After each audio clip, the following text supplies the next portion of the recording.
Good morning, guys. Welcome to the Teacher Cast today. My name is Heather Yarbrough, and I am a former high school science teacher from Lincoln County High School. I taught there for 14 years, and I taught biology and AP biology.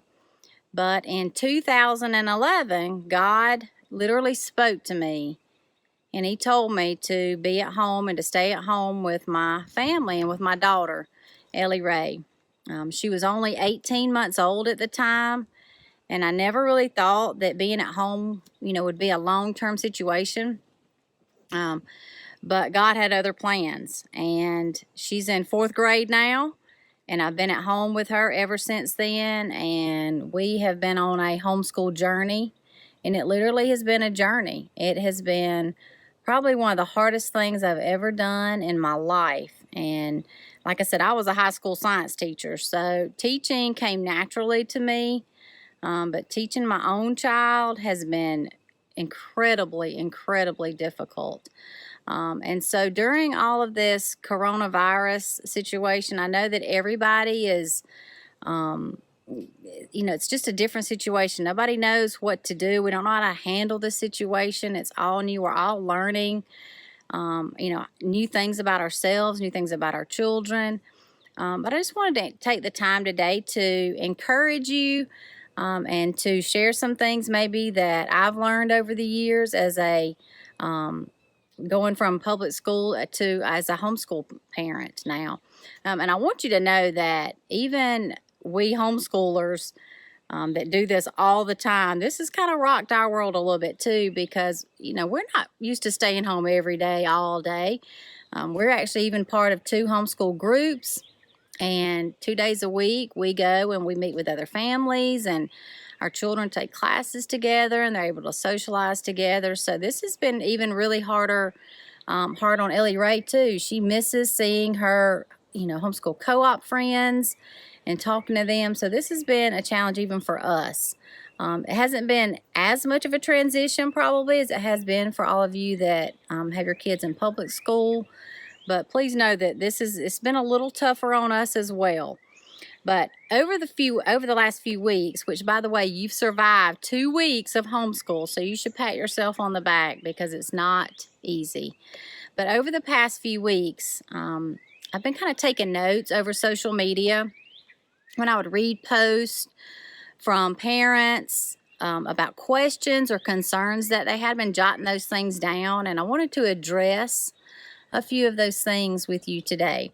I'm sitting out here on my back porch. This is my happy place. I've got the lake in the background, and you hear the birds chirping. It's just a very peaceful place, and I encourage you to take time during your day and go out and find a peaceful place and just meditate and spend some time alone, because sometimes when you homeschool and the kids are right up on you all day, you need some personal time. So don't forget to take that kind of time for yourself.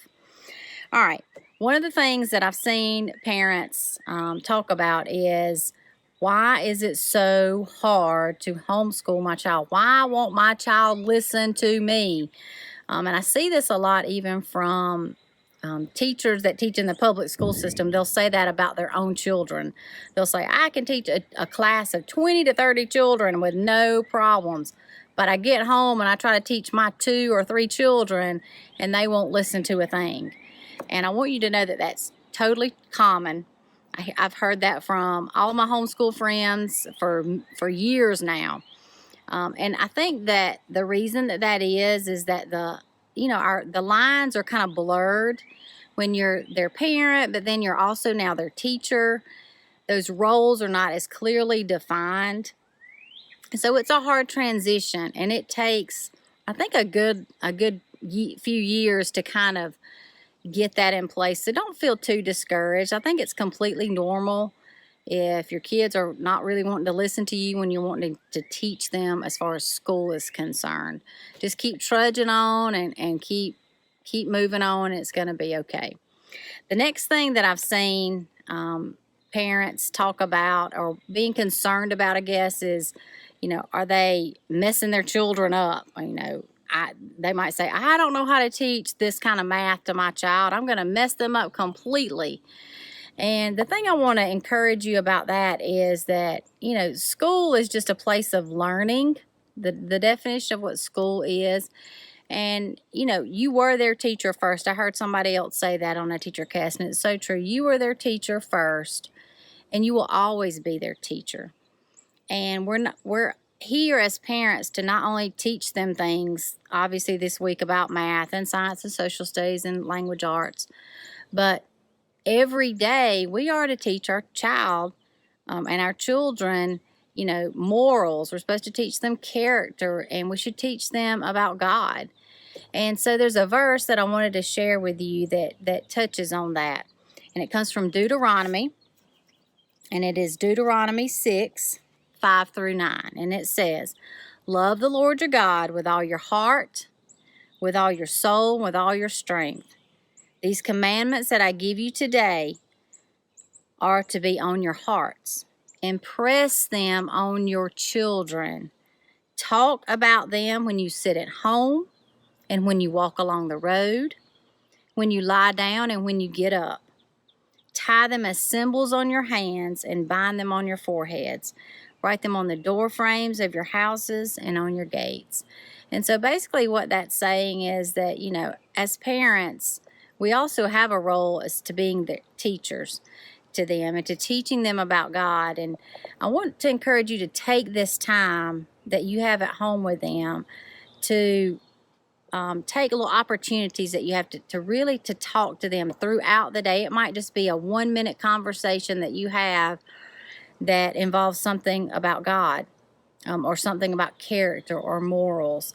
I've thought about this throughout the days when I'm at home with Ellie Ray.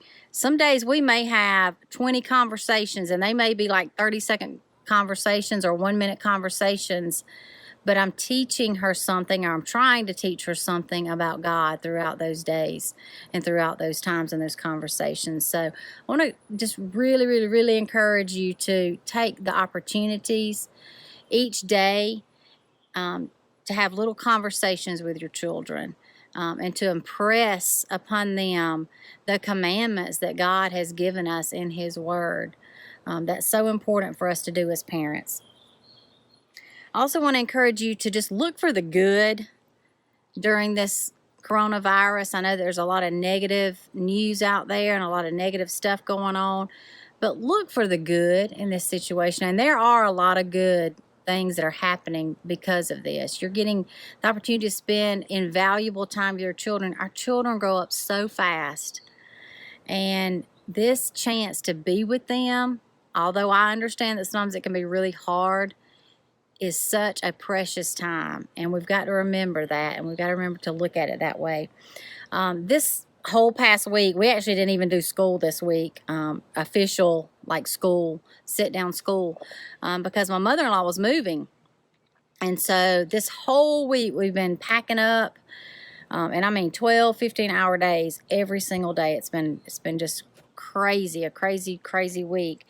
And as we were riding in the car, Ellie Ray, said to me, she said, "Mama, if you would have had to been at work," which I have a part-time job too as well. So, and if Aunt Cindy would have been at work, and if all of her cousins would have been at work and doing things, we would not have had the chance to be able to pack up Nana's stuff and move it for her this week. And she had to be moved by Friday.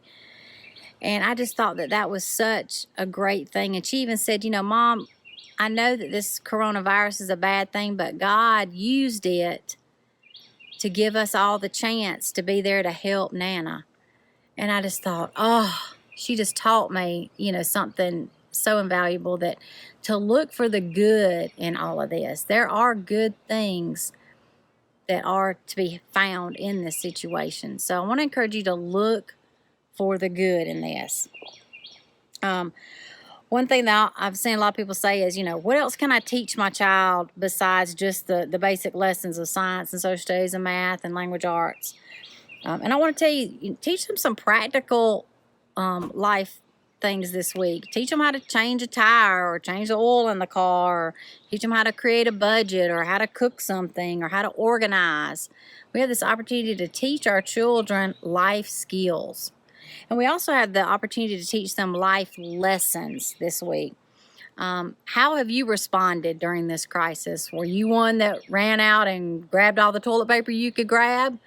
And what are we teaching our children by doing that? Or have you been one that's been very calm and said, it's going to be okay?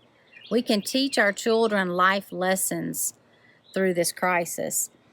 We can teach our children to trust in God through this, to let them know, look, we're going to be okay. We've got to have faith in God. We're not going to be fearful. In fact, my t-shirt says, faith over fear. We're not going to be fearful during this time. We're going to have faith because God is going to take care of us. If He'll take care of the birds, there's a scripture about taking care of the birds. He's definitely going to take care of us. So we can teach our children life lessons to trust God. This whole thing can teach our children just the importance of family and being together. Just like I told you about the whole Nana situation. I mean, just the importance of being there for each other, in a time of need. Just the importance of being responsible citizens. We're supposed to be on quarantine and to watch and to be careful and not be around too many people. And we can teach our children to be responsible adults and to be responsible citizens, to do the things that we're supposed to do, to care for others. And that is a way of caring for others. And that we can also teach them to care for others by dropping food off at somebody's doorstep, or giving people a call, or writing notes to, grandparents that they haven't gotten to see over these few weeks. So we can teach them not only to be responsible, but to care for others. I saw a quote one time, and it said, to be strong, helping others makes you strong. Excuse me, let me say it again. That to help ourselves makes us strong, but to help others makes us stronger.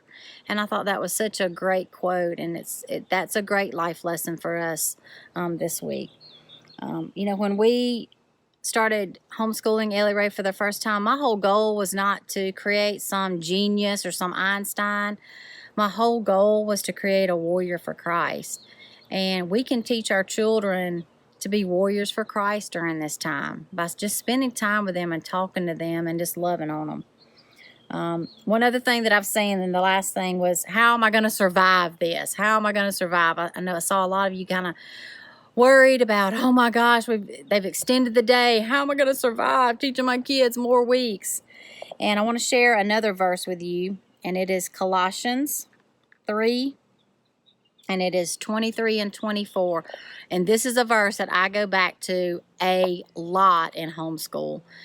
And this is on days where I am so frustrated that I just want to pull my hair out, or I just want to strangle my child. I go back to this verse, and it's such a great verse. And it says, whatever you do, and that means whatever you do, work at it with all your heart, as working for the Lord, not for human masters, since you know that you will receive an inheritance from the Lord as a reward. It is the Lord Christ that you are serving. So I have to remind myself, and I want you guys to remind yourself in times that you get frustrated and it gets hard, you're not just serving your children, you're serving Christ during this time of teaching your children. So please remember that. Please remember you're serving Christ. And there are times I have to just literally get up, go to another room, and just say to myself, I'm serving Christ. I'm serving Christ by doing this. I'm serving Christ by doing this. By homeschooling my child, teaching her values, teaching her to love you, God. I'm serving you, God. I'm not serving Ellie Ray today. I'm not serving Heather today. I'm serving you, God. So I want you to remember that. And I also want to encourage you to let your children teach you something. Our children are so creative, and the things that they can teach us sometimes are remarkable. So I encourage you this week to let your child teach you something, and share it out with somebody that you know around, or at the church, or even on this cast. Let us know, what you let your child teach you. That's an invaluable thing for you to do, and your children will actually really appreciate that too. One final thing, I want to give you one resource. You've gotten tons of resources from all these other fabulous teachers. I want to give you a resource. It's an app called Superbook, and it is a fabulous, fabulous, fabulous app for children. It has devotionals. It has, of course, it has the Bible on it. There are incredible videos on there for children. So as we are working with them every day and having these little tiny conversations with them, that is a great app to help spur on some of those conversations. And it has little questions about videos that they've watched or about a Bible verse that they read. So it's called Superbook app. So check that out. Guys, I hope you have a great next few weeks. Just remember just to love your children and just to take this opportunity to spend as much time with them as you can and just to love on them. Thanks, guys. Have a great few weeks. Bye.